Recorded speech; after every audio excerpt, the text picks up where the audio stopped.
Vous entrez dans une pièce. Instantanément, tous les regards se tournent vers vous. Pas par curiosité, par magnétisme. Il y a quelque chose d'invisible que vous portez, une énergie que les autres sentent sans pouvoir l'expliquer. Carl Jung l'appelait la fréquence du guérisseur blessé. Si les gens vous disent souvent « tu es différent », si vous attirez à la fois les âmes perdues et les vampires énergétiques, si votre simple présence semble apaiser ou troubler les autres, alors vous possédez cette aura empathique rare. Mais voici le danger. Jung a découvert que cette même énergie qui peut guérir devient un piège mortel quand elle n'est pas comprise. Préparez-vous à découvrir pourquoi Jung considérait les empathes comme les êtres les plus puissants et les plus vulnérables de l'humanité. Mais que cache réellement cette mystérieuse fréquence du guérisseur blessé? Jung ne s'est pas contenté de l'observer, il l'a décortiquée, analysée, comprise dans ses mécanismes les plus profonds. Voici la révélation qui va bouleverser votre compréhension de vous-même. Votre aura empathique n'est pas un don avec lequel vous êtes né. C'est une création de votre génie adaptatif. C'est un mécanisme de survie psychologique qui s'est transformé en quelque chose de sacré à travers ce que j'appelle l'alchimie traumatique. Jung écrivait « Le privilège de toute une vie est de devenir qui vous êtes vraiment ». Mais pour les empathes, devenir qui vous êtes vraiment signifie d'abord comprendre pourquoi votre système nerveux a développé cette sensibilité extraordinaire. Ce n'était pas au hasard. C'était adaptatif. L'origine de l'aura empathique. Pensez à ceci du point de vue de Jung sur le développement psychologique. Il a observé que les empathes émergent souvent d'environnements d'enfance, où la survie émotionnelle dépendait de l'hypervigilance. Vous avez appris à lire les micro-expressions, avant de pouvoir lire les mots. Vous avez développé un radar pour les dangers émotionnels, parce que votre sécurité dépendait d'anticiper la météo émotionnelle autour de vous. Mais voici ce que Jung a réalisé que la plupart des thérapeutes manquent. Ce mécanisme de survie ne vous a pas seulement aidé à naviguer les traumatismes d'enfance, il a littéralement reconfiguré votre cerveau pour opérer à des fréquences que la plupart des gens ne peuvent pas accéder. Vos neurones miroirs sont devenus hyperactifs. Votre système limbique est devenu extraordinairement réactif. Votre système nerveux entier est devenu ce que j'appelle une antenne émotionnelle. La neuroscience moderne confirme ce que Jung a intuité il y a des décennies. Les recherches du docteur Ella Aron sur les personnes hautement sensibles montrent que les empathes traitent l'information sensorielle plus profondément dans les régions cérébrales associées à la conscience, l'émotion et l'empathie. Mais Jung comprenait quelque chose de plus profond. Le fonctionnement de l'aura. Cette différence neurologique crée un champ énergétique réel que les autres peuvent percevoir. Mais ce n'est pas la partie la plus extraordinaire. La partie la plus extraordinaire est comment Jung a découvert que cette aura empathique fonctionne comme ce qu'il appelait un radar psychologique. Elle ne fait pas que recevoir de l'énergie. Elle la transmute activement à travers des processus alchimiques inconscients. Jung a observé que quand les empathes entrent dans une pièce, ils commencent inconsciemment ce que j'appelle l'archéologie énergétique. Ils creusent sous les présentations de surface pour découvrir la vérité émotionnelle que les autres cachent, même à eux-mêmes. Votre aura lit littéralement les projections d'ombre que les gens portent. Voici comment cela fonctionne réellement, basé sur la compréhension de Jung de l'inconscient collectif. Étape 1. Le scan énergétique. Votre aura empathique s'accorde automatiquement à ce que Jung appelait les complexes à tonalité affective, les modèles émotionnels inconscients qui dirigent le comportement des gens. Vous ressentez leur chagrin non traité, leur rage cachée, leur peur supprimée, avant qu'ils aient même reconnu que ces émotions existent. Étape 2, l'absorption inconsciente. Parce que votre psyché s'est développée pour être perméable pour des raisons de survie, vous commencez à absorber ces énergies sans choix conscient. Jung appelait cela participation mystique, l'identification inconsciente avec les états psychologiques des autres. Étape 3, le processus alchimique. C'est ici que la compréhension de Jung devient révolutionnaire. Votre système nerveux empathique ne fait pas qu'absorber l'énergie émotionnelle. Il la traite à travers ce qu'il appelait la fonction transcendante. Vous transformez inconsciemment la matière émotionnelle brute des autres en sagesse, perspicacité et potentiel de guérison. C'est pourquoi les gens se sentent mieux après avoir été près de vous, même quand vous n'avez rien fait de spécifique. Votre aura a littéralement traité leur matériel d'ombre et reflété en retour une version plus intégrée de leur vérité émotionnelle, l'attraction archétypale. Mais Jung a averti de quelque chose de crucial. Ce processus ne fonctionne que consciemment. Quand les empathes restent inconscients de leur nature alchimique, ils deviennent ce que j'appelle des éponges émotionnelles, au lieu d'alchimistes psychologiques. Votre aura empathique rare crée ce qu'il appelait des modèles d'attraction archétypaux, qui attirent à la fois les guérisseurs et les vampires avec une force magnétique. Jung a identifié des archétypes spécifiques qui sont inconsciemment attirés par les auras empathiques. L'archétype de l'enfant blessé. Les gens portant des traumatismes d'enfance non guéris sentent votre capacité à témoigner et tenir la douleur. Ils sont attirés vers vous parce que votre aura promet l'acceptation inconditionnelle qu'ils n'ont jamais reçue. Le projecteur d'ombre. Les individus qui ont renié des parties d'eux-mêmes cherchent inconsciemment les empathes pour porter leurs émotions rejetées. Votre aura devient un dépôt pour ce qu'ils refusent de ressentir. Le vampire énergétique. Jung les appelait des parasites psychologiques, des gens dont le développement empathique a été atrophié, alors ils ont appris à survivre en se nourrissant de l'énergie émotionnelle des autres.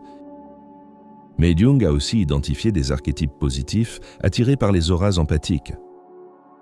Le chercheur conscient. Ceux qui font leur propre travail intérieur reconnaissent votre aura comme un miroir pour leur propre croissance. Ils viennent non pour prendre mais pour raisonner et coévoluer. Le soi authentique. Les gens prêts à embrasser leur humanité complète sont naturellement attirés par la permission que votre aura leur donne de ressentir profondément, sans honte. Le danger réside dans ce que j'appelle la confusion archétypale, quand les empathes ne peuvent pas distinguer entre ceux qui viennent pour guérir et ceux qui viennent pour se nourrir. Votre aura attire les deux. Si vous avez remarqué que vous attirez à la fois des gens profondément spirituels et des gens profondément troublés, commentez. Je suis un aimant archétypal. Maintenant, vous découvrez ce que Jung appelait la constellation du guérisseur blessé. Pourquoi votre aura empathique porte à la fois la capacité de guérison profonde et la vulnérabilité d'être consumé. Le guérisseur blessé et la transformation. Jung comprenait que l'archétype du guérisseur blessé opère à travers ce que j'appelle la guérison par fréquence de résonance. Votre aura ne guérit pas les autres en leur donnant votre énergie. Elle guérit en résonnant à des fréquences qui activent leur propre potentiel de guérison. Quand quelqu'un avec un traumatisme non traité rencontre votre aura empathique, ils expérimentent ce que Jung appelait l'activation de constellations. Votre présence éveille l'archétype du guérisseur en eux, parce que vous modelez qu'il est possible de transformer les blessures en sagesse. Mais Jung a découvert quelque chose de profond sur ce processus. Le guérisseur blessé ne peut activer la guérison chez les autres que dans la mesure où ils ont fait leur propre travail d'ombre. Si vous portez un traumatisme non intégré, votre aura devient contaminée par ce que j'appelle l'énergie qui saigne. Au lieu d'inspirer la guérison, vous invitez inconsciemment les autres à vous blesser dans les mêmes modèles que vous n'avez pas guéris. C'est pourquoi les empathes attirent souvent des narcissiques, des vampires émotionnels et des gens qui semblent avoir besoin d'être secourus sans fin. Vos blessures non guéries créent une signature électromagnétique qui attire des gens qui rejoueront votre traumatisme original jusqu'à ce que vous intégriez complètement ces expériences. Jung écrivait « Tout ce qui nous irrite chez les autres peut nous mener à une compréhension de nous-mêmes ». Pour les empathes, cela signifie que chaque personne que vous attirez vous montre quelque chose sur vos propres modèles inconscients. Les gens qui vous épuisent reflètent les façons dont vous vous épuisez vous-même. Les gens qui ne peuvent pas recevoir votre amour reflètent vos propres luttes avec l'amour de soi. La solution alchimique de Jung était ce qu'il appelait la souffrance consciente, la volonté de ressentir complètement vos propres blessures pour qu'elles puissent se transformer en sagesse plutôt que de rester comme des blessures ouvertes que les autres peuvent exploiter. Quand vous faites ce travail intérieur, votre aura passe de ce que j'appelle la fréquence du guérisseur blessé à la fréquence du guérisseur souverain. L'effet miroir. Votre aura empathique fonctionne comme ce qu'il appelait le miroir psychologique. Elle reflète aux autres leur propre capacité de conscience ou d'inconscience. Jung a observé que les gens conscients se sentent paisibles près des empathes parce que votre aura reflète leur propre lumière intérieure vers eux. Ils expérimentent ce que j'appelle la résonance de reconnaissance, la joie d'être vraiment vus et acceptés pour qui ils sont authentiquement. Mais les gens inconscients se sentent souvent troublés près des empathes éveillés parce que votre aura reflète leur matériel d'ombre, les parties d'eux-mêmes qu'ils essaient d'éviter. Cela crée ce que Jung appelait l'anxiété de projection d'ombre. Ils peuvent vous attaquer, essayer d'atténuer votre lumière ou tenter de vous rendre responsable de leur inconfort. Cet effet miroir explique pourquoi les empathes expérimentent souvent des réactions si extrêmes de la part des autres. Certaines personnes sont attirées vers vous comme des papillons vers la flamme, tandis que d'autres semblent inexplicablement hostiles ou menacées par votre présence. La réponse miroir consciente. Quand quelqu'un faisant son propre travail intérieur rencontre votre aura empathique, ils se sentent inspirés et élevés.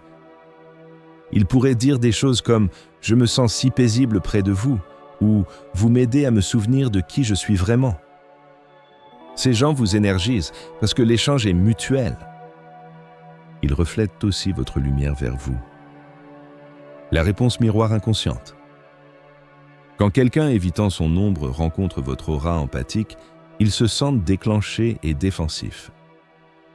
Ils pourraient critiquer votre sensibilité, vous dire que vous êtes trop, ou essayer de provoquer des réactions émotionnelles qui abaisseraient votre fréquence pour égaler la leur. Ces interactions vous épuisent parce qu'ils essaient de vous tirer dans l'inconscience pour éviter de faire face à ce que votre présence leur montre. La réponse miroir prédatrice. Quand les vampires énergétiques rencontrent votre aura empathique, ils sentent une opportunité. Ils reconnaissent votre capacité de traitement émotionnel et stratégisent inconsciemment des façons de faire de vous leur régulateur émotionnel. Ce sont les gens qui déversent leur traumatisme, créent des crises sans fin ou se positionnent comme des victimes qui ont besoin de votre secours constant. Comprendre cet effet miroir est crucial parce qu'il explique pourquoi établir des limites semble si difficile pour les empathes. Quand vous établissez des limites avec des gens inconscients, vous ne protégez pas seulement votre énergie, vous refusez de permettre leur évitement de leur propre travail d'ombre. La connexion à l'inconscient collectif. Voici l'intuition la plus profonde de Jung sur les auras empathiques. Vous ne traitez pas seulement des émotions individuelles, vous êtes connecté à ce qu'il appelait l'inconscient collectif, l'espace psychique partagé qui contient toutes les expériences, peurs et aspirations de l'humanité. Jung a découvert que les empathes servent comme ce que j'appelle des antennes collectives. Vous vous accordez inconsciemment aux fréquences émotionnelles de groupes entiers, communautés, même aux modèles de conscience globaux. C'est pourquoi vous pourriez vous sentir inexplicablement triste pendant les tragédies mondiales, anxieux pendant les bouleversements collectifs ou épuisé dans des endroits bondés où beaucoup de gens portent des émotions non traitées. Votre aura empathique capte littéralement des énergies archétypales qui transcendent la psychologie individuelle. Vous ressentez l'ombre collective, les traumatismes non guéris de l'humanité, les émotions supprimées et les aspects reniés de la conscience. Cette connexion à l'inconscient collectif est à la fois votre plus grand don et votre plus grand défi. D'un côté, cela vous donne accès à la sagesse universelle, au guidage archétypal et à la capacité d'aider à guérir les blessures collectives. De l'autre côté, cela peut vous submerger avec du contenu émotionnel qui n'est pas personnellement vôtre, mais qui semble intensément réel. Jung croyait que les empathes jouent un rôle crucial dans la guérison collective parce que vous pouvez ressentir ce que les autres se sont engourdis. Vous servez comme système d'alerte précoce pour les éruptions d'ombre collectives, guerres, bouleversements sociaux, crises environnementales. Votre aura empathique sent ces perturbations avant qu'elles se manifestent dans le monde physique. Mais Jung a aussi averti que les empathes doivent apprendre à distinguer entre matériel personnel et collectif, où ils risquent ce qu'il appelait l'inflation psychique, prendre la responsabilité de guérir des blessures qui appartiennent à toute l'humanité. Si vous vous êtes jamais senti submergé par les événements mondiaux ou avez senti des émotions collectives qui n'étaient pas les vôtres, commentez « Je ressens la douleur du monde ». La méthode de transformation. Voici le cadre de Jung pour transformer votre aura empathique de vulnérabilité en souveraineté, ce que j'appelle la méthode aura, basée sur ses principes d'individuation. A. Reconnaître votre nature énergétique. Jung insistait que vous ne pouvez intégrer ce que vous ne reconnaissez pas. La plupart des empathes vivent inconsciemment, inconscients, qu'ils opèrent avec un câblage neurologique différent et une sensibilité énergétique. Commencez par reconnaître que votre empathie n'est pas seulement émotionnelle, elle est énergétique. Vous absorbez et traitez littéralement l'information à travers des canaux que la plupart des gens n'accèdent pas. Ce n'est pas de la faiblesse. C'est une forme sophistiquée de conscience que Jung appelait perception différenciée. Suivez vos niveaux d'énergie tout au long de la journée. Remarquez quelles personnes, lieux et activités vous énergisent versus vous épuisent. Jung appelait cela la comptabilité énergétique, devenir conscient de comment vos dons empathiques sont utilisés et abusés. U. Comprendre vos modèles archétypaux. Jung croyait que chacun opère à travers des modèles archétypaux, mais les empathes sont particulièrement susceptibles à ce que j'appelle les complexes de soignants, des croyances inconscientes que votre valeur dépend de guérir les autres. Identifiez quel modèle de guérisseur blessé vous portez. Vous sentez-vous coupable quand vous n'aidez pas quelqu'un? Attirez-vous des gens qui ont besoin d'être réparés? Vous sentez-vous responsable des émotions des autres? Ce sont des signes que vos dons empathiques sont dirigés par des complexes inconscients plutôt que par un choix conscient. La solution de Jung était ce qu'il appelait l'imagination active, dialoguer consciemment avec ces modèles archétypaux pour comprendre leurs origines et transformer leur expression. R. Récupérez vos limites énergétiques. Jung comprenait que des limites saines ne sont pas des murs. Elles sont ce que j'appelle des membranes conscientes, qui permettent à l'amour d'entrer tout en gardant la manipulation dehors. Pour les empathes, établir des limites doit se passer au niveau énergétique, pas seulement au niveau comportemental. Cela signifie apprendre à sentir quand votre aura est envahie ou épuisée et avoir des techniques pour restaurer votre intégrité énergétique. Jung pratiquait ce qu'il appelait l'hygiène psychologique, des pratiques régulières pour nettoyer les énergies absorbées et retourner à votre fréquence authentique. Cela pourrait inclure la méditation, du temps dans la nature, l'expression créative ou toute activité qui vous aide à vous souvenir de qui vous êtes sous toutes les émotions que vous avez absorbées. A. Activer l'empathie consciente. L'objectif ultime de Jung était ce qu'il appelait l'empathie consciente, la capacité de ressentir avec les autres sans vous perdre en eux. C'est l'empathie qui sert la conscience, plutôt que les compulsions inconscientes. L'empathie consciente signifie choisir quand et comment engager vos dons empathiques plutôt que d'être à leur merci. Cela signifie être capable de témoigner la souffrance sans l'absorber. Offrir une présence guérisseuse sans vous épuiser. Ce niveau de maîtrise empathique requiert ce que Jung appelait la fonction transcendante, la capacité de tenir les opposés dans la conscience. Vous pouvez être à la fois compatissant et avec des limites, à la fois ouvert et protégé, à la fois sensible et fort. Le guérisseur souverain. Quand vous intégrez les principes de Jung, quelque chose d'extraordinaire arrive.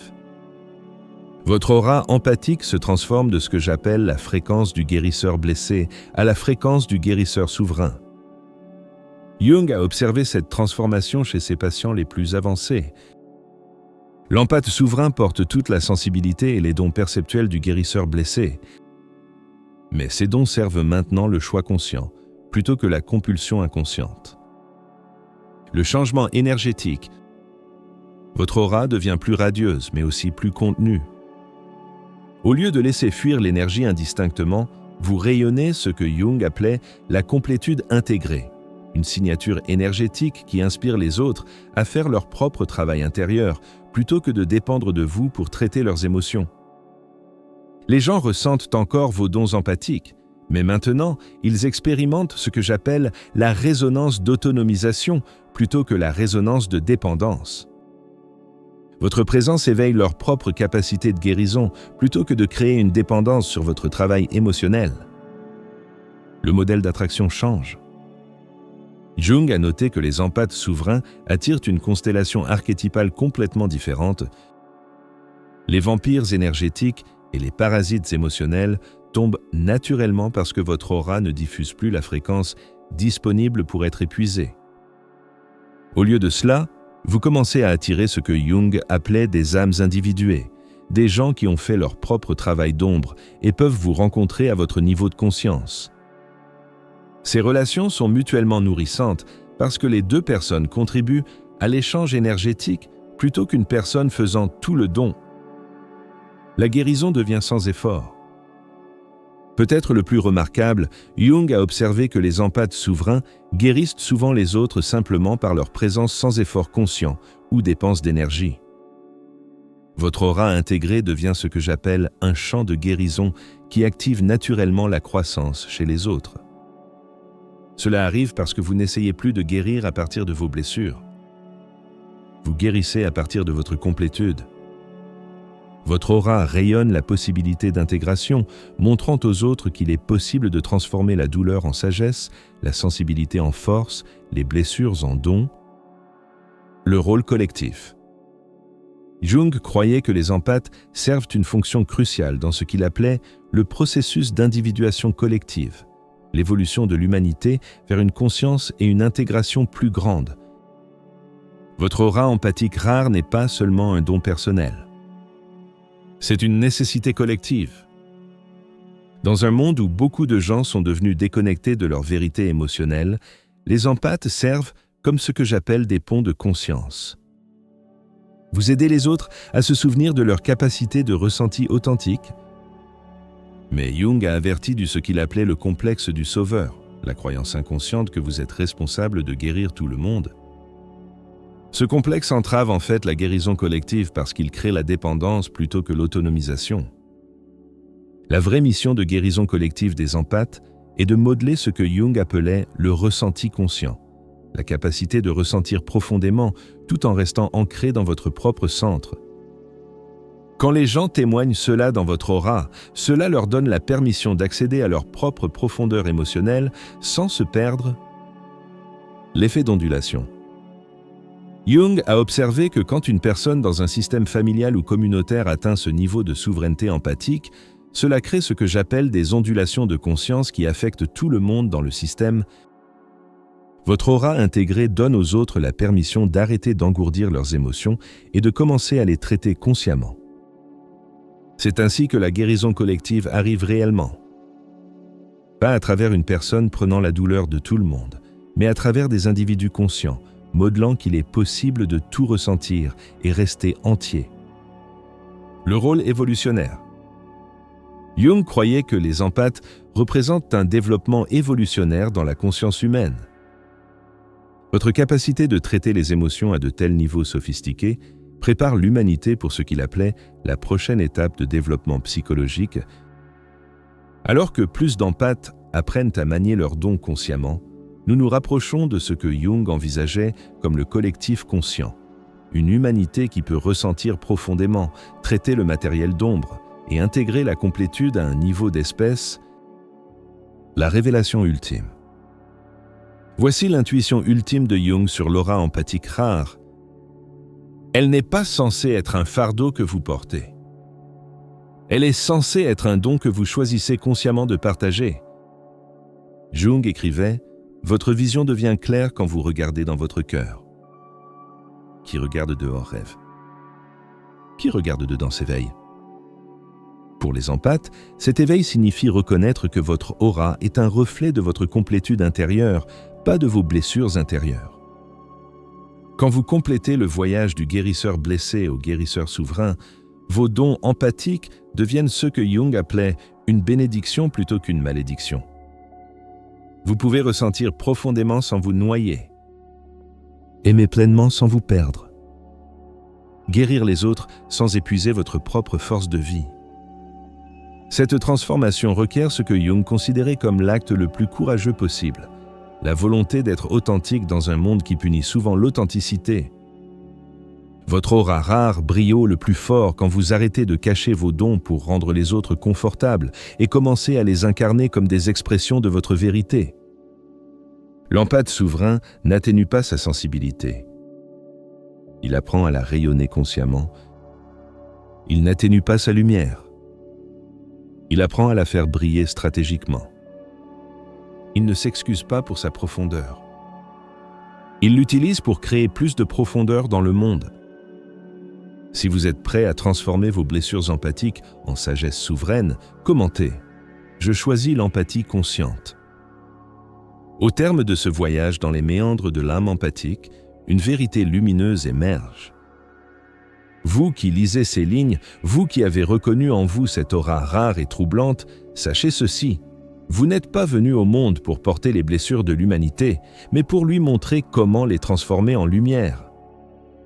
Jung l'avait pressenti, les empathes sont les précurseurs d'une nouvelle humanité. Celle qui ne fuit plus la douleur, mais la transmute. Celle qui ne s'épuise plus à sauver les autres, mais leur enseigne l'art de se sauver eux-mêmes. Votre hypersensibilité n'est pas une malédiction à subir, c'est un super pouvoir à maîtriser. Votre capacité d'absorption émotionnelle n'est pas une faiblesse à cacher, c'est une alchimie sacrée à honorer. Votre aura magnétique n'est pas un fardeau à porter, c'est un phare à faire rayonner consciemment. Le monde a besoin de guérisseurs souverains, pas de martyrs épuisés. Alors, cessez de vous excuser d'être trop. Cessez de vous diminuer pour rassurer les autres. Cessez de porter des masques pour vous fondre dans la masse. Votre sensibilité est votre génie. Votre empathie est votre force. Votre différence est votre cadeau à l'humanité.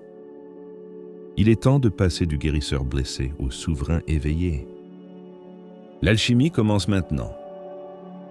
Partagez cette révélation avec quelqu'un qui a besoin de savoir que son empathie est un don, pas une malédiction. Et si vous voulez aller plus profond, regardez ma prochaine vidéo où je révèle ce qui arrive quand les empathes récupèrent leur pouvoir. Ceci n'est que le début du chemin vers la maîtrise empathique. Souvenez-vous, votre sensibilité n'est pas trop haut. Votre empathie n'est pas de la faiblesse. Votre aura n'est pas un fardeau, c'est un pont vers la conscience. Merci de m'avoir accompagné dans cette exploration des mystères de l'âme empathique. L'évolution de la conscience humaine commence par vous.